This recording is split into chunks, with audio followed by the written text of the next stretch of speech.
So the first step of this project was to get some masking tape and cover one page of your sketchbook. We did that in the sketchbook because this paper is not good to paint on. It gets all bubbly and it gets see-through. So by coating it with masking tape, we're making it more acrylic paint ready. You've got some paint already mixed up in your palette, a sponge, and I cut this sponge so that it's got a flat edge to it. If you have some things from around the house that you might be able to use as patterned stencils, like this little grocery bag, which I stretched across a piece of cardboard to make it flatter because I wasn't having luck with it earlier. This is some fabric with squares cut out of it. That works really nicely for some textures. And I had this piece of plastic that, I don't know, maybe it was part of a marker set or something. And so sometimes when I see things like this, I save it instead of throwing it away because I know I might be able to use it on a project like this. You could, from a cardboard piece like this, cut out your own stencils if you want like specific shapes or forms. You just have to be careful that they are not all connected. You have to leave spaces in between the shapes so that it doesn't all totally fall through. You can always buy some stencils, but that's kind of expensive. So making your own is a pretty good alternative. You could also find things with shapes like bottle caps, or this is the bottom of a water bottle, to use as stamps. And you can also cut apart funky things like this for fun textures of paint. The simplest trick I'm going to show you today is how to cover a surface very quickly using just a piece of cardboard. This blue surface will cover better with some light colors maybe. So if you use a piece of cardboard and you just want to cover a surface very quickly, you can use it kind of like a squeegee.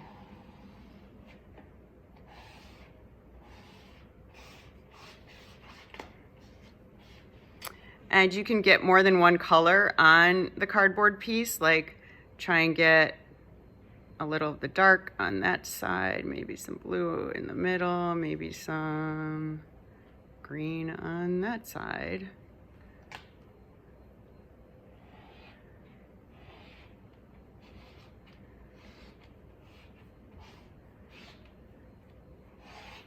And what I like to do on the first coat of paint over a page like this is do something really thin and very, just really super random.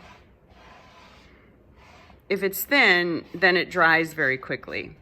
And I can do other things on top of dry paint. And you know, you can always use a hair dryer to get something to dry more quickly also. So that's just a good way to get a large surface covered with paint very quickly. And then you can use your paper towel or a sponge to get some more textures onto the surface. So here's some sponging.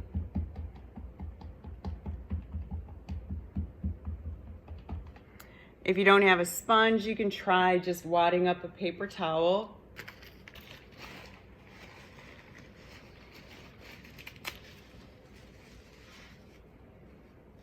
And do the same sort of thing with paper towel. Jab it around. And when you are using different textured surfaces, like this funky thing I found, try to lay it on its most flat side. These were bumpy, and so they were interfering with it laying totally flat. Let me try it that way. It'll lay flat. And you want to apply the paint with a flat surface. So that's why I cut the sponge so that it was flat here. And in order to get it nicely applied, I'll dab at the palette and then make sure I got it spreading around on the sponge nice and flat. And you have to kind of like press down and lift up. You need to make sure that the stencil or textured surface stays totally still the whole time you're working. You don't want to move it around.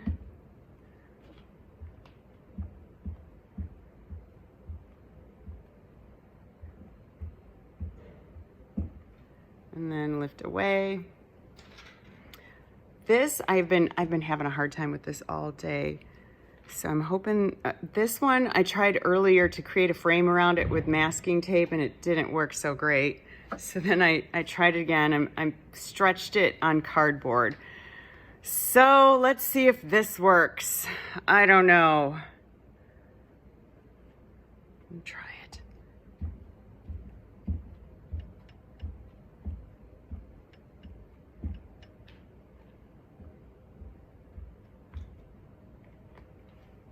Oh, it's horrible.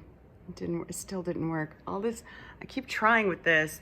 I had some kids in last hour that did some really cool stuff. So let me try it this way. I'm gonna try by putting the paint on it first, on here.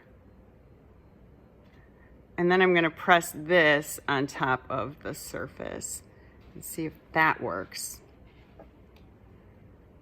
And I think like, where's my palette knife? I'm always losing it.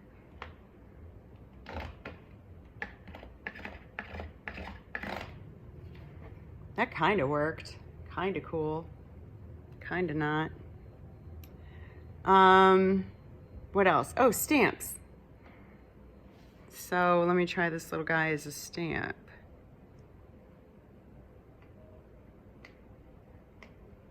That works as a stamp. You can also use your palette knife to create shapes.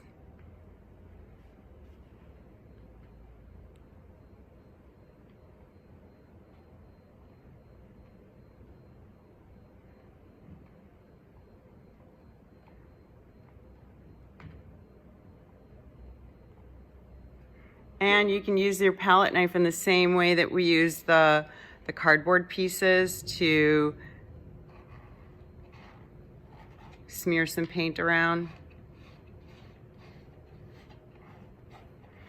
And the object here is to just create some cool patterns and layers of different colors on top of the masking tape so that later, one day when you're thinking to yourself, I don't know what to do with the background, you've got this you can pull out and go, well, maybe I can create a painting on top of this. Plastic is kind of fun too.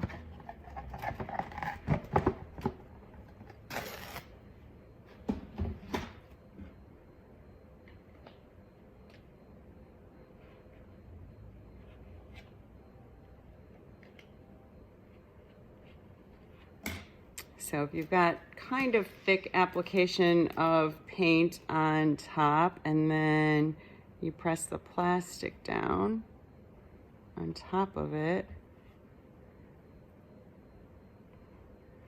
and sort of pull the plastic. Ooh,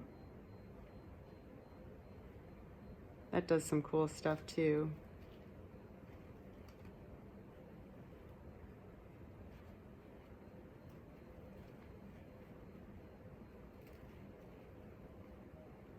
And you could just wad it up and use it like as a paintbrush also.